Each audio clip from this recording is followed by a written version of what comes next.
All right, hi everybody, how are you doing today? Nicole Chauvet here with Realty in Las Vegas.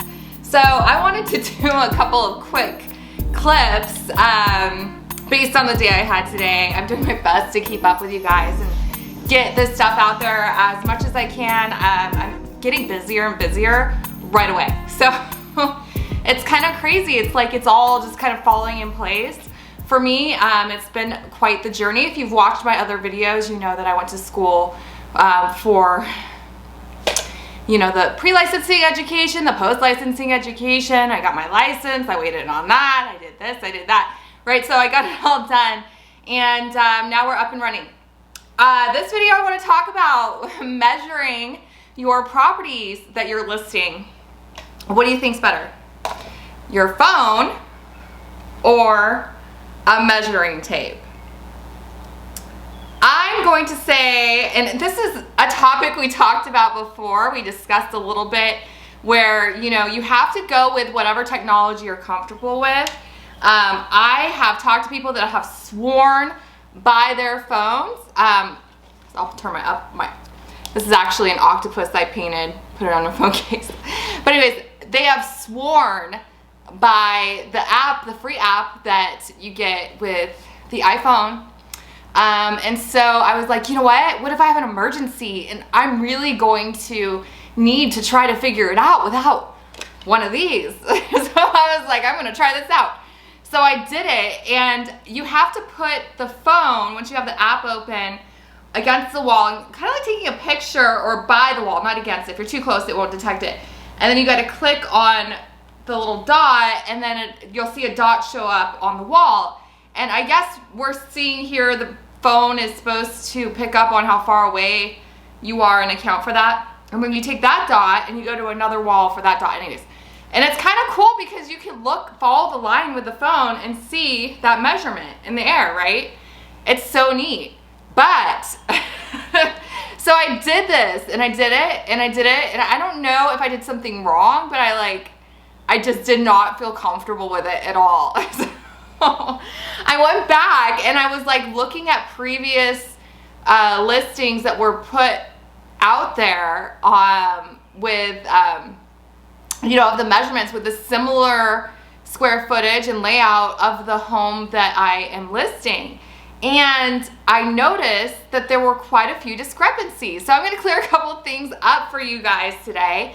What's important to remember and look up. So one of my questions was, and I had to figure all this out, I looked into it. One of my questions was, what do you need to measure? Good question. Well, you're going to want to measure mostly the living space, right? Especially what's inside. If you have a property that's outdoors, you can actually do around the entire house. And but if you're doing like what I'm doing right now, you can only do the inside. So, you know, some people also, if there's a balcony, they like to do that. Some people like to do storage spaces. But for sure, try to get the data in there as much as you can, and especially data that's already been put in. You want to make sure that you also put it in, but for your property, and just so everybody's clear. There's nothing to hide anyways. We don't want to hide. We want to be ethical, and we want to be honest. So that's why it's so important. We want people to know what they're getting. So they recommend that you look up the tax records and find out what they did and when they plotted the land, like how that came out, because you can compare it and then verify it, right? With your own measurements. No matter what, do your own measurements.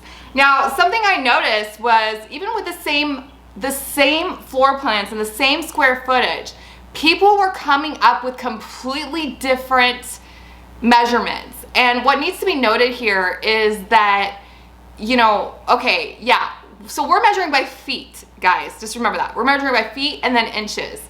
And so when you have something that's like, I'm going to give examples here because it involves rounding when you're actually inputting it into the MLS. I read that you're supposed to round it either up or down based on the halvesies mark, right? So what's the halvesies mark? Well, we'll go through this. If you don't remember from high school, there's 12 inches in a foot, right? So if it goes under the 6-inch mark, you're supposed to say it's say it's like, I'll give you an example, 4 feet 5 inches. You're supposed to say it's 4 feet.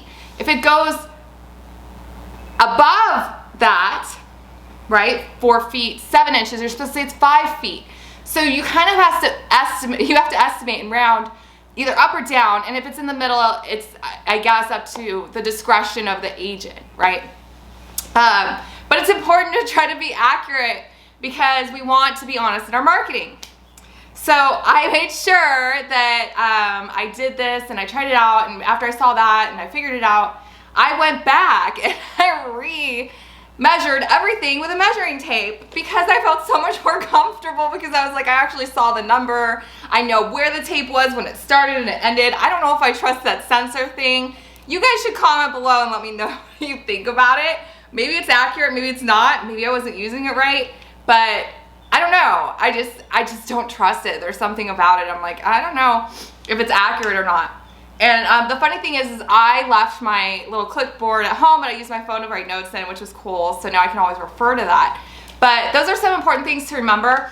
Also, if you're going to measure like a living room and it's got shelving sticking out on the walls, you want to start at the bottom of that shelving and then go to the other side of the wall. You don't want to go behind the shelving because you want actual living space, right?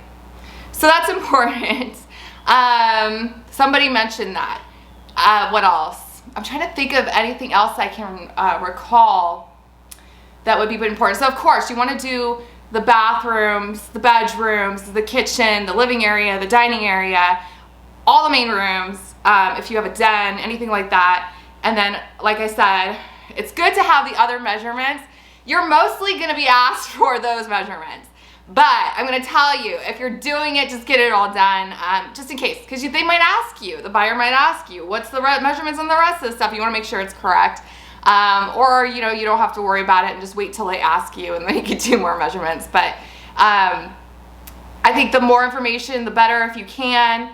And I hope that this video helped you guys a lot, because I was a little bit thrown off. I was like, what do you mean I have to like verify it? And then I was, you know, I'm like, that's cool, that's fine. Like even, I had the seller offer op documents from the, who was it that plotted the land? I think it was either, I think it was from the appraisal or something. Like they actually have the plot of the land with the lot size and the feet and everything from when it was even first built. So they have this data somewhere, but I'm just gonna tell you right now, that was so long ago. I'm so glad that I'm double checking everything. It's always a smart thing to do. Now, I don't know, what do you guys think? Is it better to use, maybe there's another app out there that's better to use than the free one that's on this phone? I don't know, I wasn't very impressed by it. I really felt a lot more comfortable with this, even though I was kind of wrestling with this thing, and that was fun.